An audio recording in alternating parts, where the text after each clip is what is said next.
Thanks everyone for being here virtually. This is definitely a very interesting times. And a little bit about myself. My name is Norman, and I'm the CEO of Glassbox. We're a company that specializes in making real-time production tools, and we have a global team with offices in Germany, Los Angeles, Australia, and in Asia. Today I'm going to be talking about the democratization of virtual production for indie game makers, which is brought about through a convergence of cinema and gaming technologies. And you may have seen some of this in the works of large projects such as The Lion King, where they made use of game engine technologies and filmmaking equipment to make an animated film almost as if they were making a real film.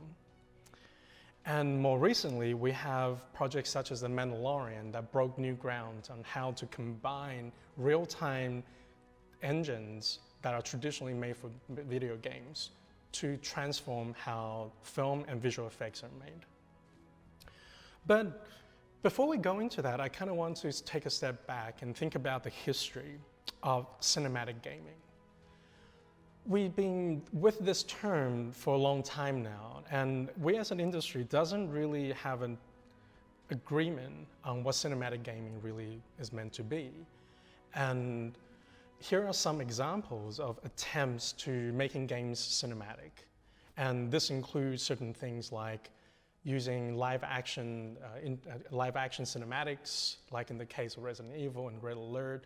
But then there's also the idea of cinematic gaming being more about the content and the presentation and the subject matter, like is the case with Detroit Become Human, as well as other games like The Last of Us, Red Dead Redemption, The Witcher, and God of War. But strictly speaking, I kind of want to think about what makes games cinematic and also the evolution of the technology that are enabling cinematic gaming. So adopting a very specific look at cinematics, we're just talking about game cinematics here. So here we have an example of Sauerkraut Brew War, which is pre-rendered, produced using the same tools that are available for animation studios and visual effects studios. And this was in 1998.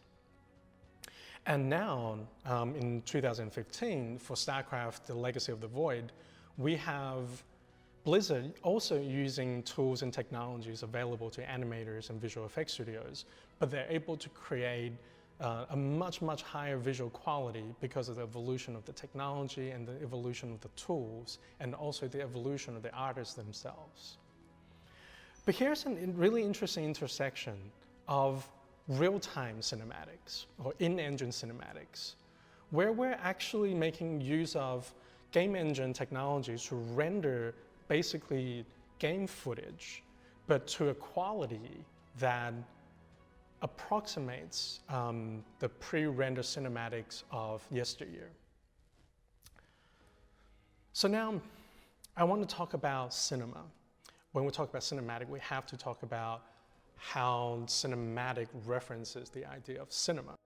And in the area of cinema, there is the technology called virtual production.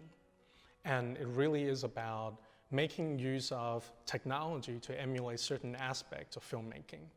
Instead of using a physical camera to shoot a subject, a physical subject on a physical set, we're now using virtual camera to shoot virtual actors on a virtual set. And the beginning of that comes from things like photoreal digital humans, virtual cinematography, and performance capture, such as is the case with Final Fantasy in 2001, Polar Express, Beowulf, but then also the film that made all of this prolific is Avatar. And when we're looking at Avatar, we're looking at an entirely new way of making films. And here is an example of a virtual camera. And this virtual camera is basically virtual reality without a headset. It allowed the director to look into the screen as if they're looking onto a world that doesn't exist. Then there's performance capture, where through the use of technology, we're digitizing the performance of an actor, not just how they move, but also their emotion. And the third piece of this puzzle is real-time visualization, where in order for the director to see what is being shot, they needed a way to interactively render the images so that the director could see it as they're being generated. And the combination of these technologies is what made Avatar possible. And this technology very much still persists today, where we're using the combination of cinematography, performance capture, and real-time visualization to drive a new generation of virtual production. Take, for example, Battle Angel Alita, where this is very much kind of the latest in how this technology was used, where we're using performance capture technology to digitize the performance of the actor, and then we're shooting it with a virtual camera and combining with virtual sets. And this is especially sophisticated because we're also merging real-life elements into it. So it's not just virtual actors on virtual sets, it's the virtual and the real combining together to make a seamless whole. Now that we looked at cinema, I want to take a step back to looking at games. And for a while, I think people have been toying with making use of gaming technology to make film. And this really began with machinima, where players are making use of gameplay footage or gameplay technology to record content that is not games. So we have some really well-known examples like Red vs. Blue and the series of highly popular shorts that made by Valve for the promotion of Team Fortress 2. As I touched on before, this technology has definitely evolved in the last decade, in such that here we have two comparisons of the same scene. Both of these games, Medal of Honor Allied Assault and Call of Duty World War II, are both depicting the Normandy landing. But on the left, we have one generation of technology, whereas on the right, we have an entirely different generation of technology capable of producing visual qualities, the likes of which that was just simply not attainable previously. So where does that leave us?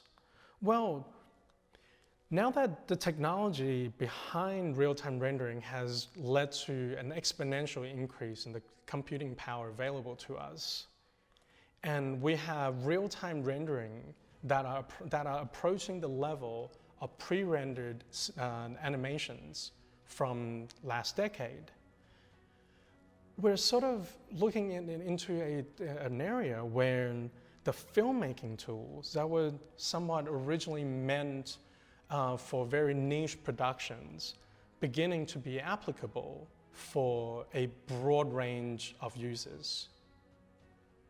And here are two examples of some of the tools that were made in Game Engine dedicated to using Game Engine as a filmmaking tool that maybe a lot of us haven't really come across or used ourselves. This is where it leads to kind of the next and the final topic I want to talk about, which is the convergence of technology, where technology meant for virtual reality and broadcast is coming together to create what we now call real-time visual effects. And going further than that, we're now making use of game engine technologies to render virtual images that we directly apply to cinematic production, to animation production, to commercials, and more. And the latest advances of using virtually rendered images on LED walls to facilitate what is now called in-camera visual effects. And some of the most recent advances in real-time visual effects is in the production of animated features directly using game engine technology and also in advertisement.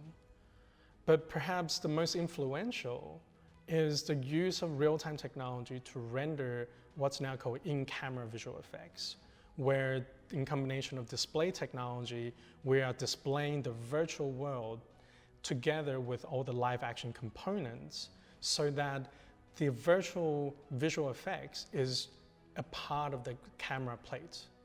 So the crew can walk away from set with near final footage, with minimal work in post-production, in a bid to dramatically shorten the time it takes from conception to final frame. And the best example of this is perhaps The Mandalorian, where they use a very large LED volume to kind of create the effect of surrounding the film crew inside of this virtual world that doesn't exist. And then when you're looking through the camera, it is almost as if everything is together in one place. But not everyone has access to Mandalorian tech.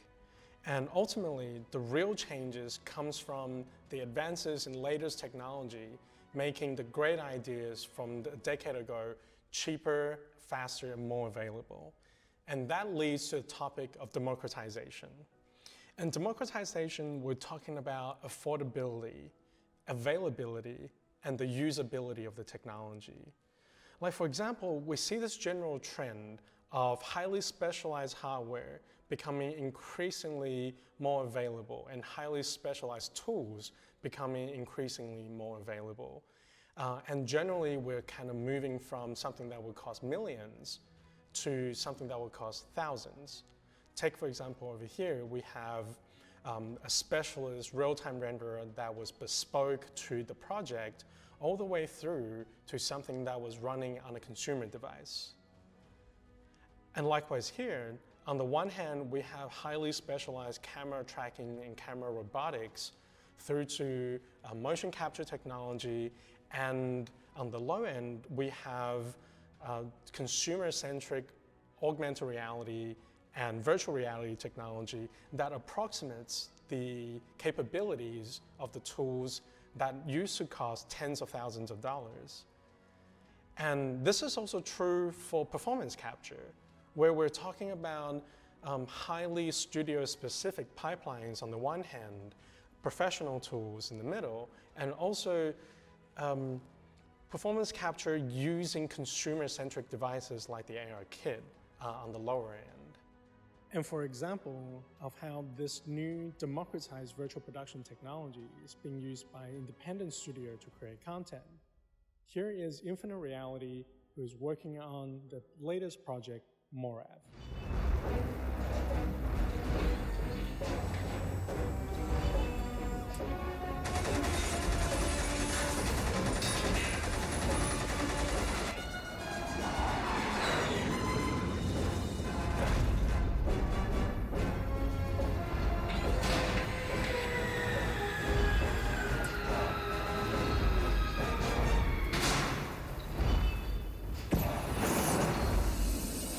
Morav is essentially a giant robot military drama where a global arms race for building robots sparks World War III. Even though there's a lot of these amazing giant robots, it's very important that the story remain about the people and the crews of the giant robots.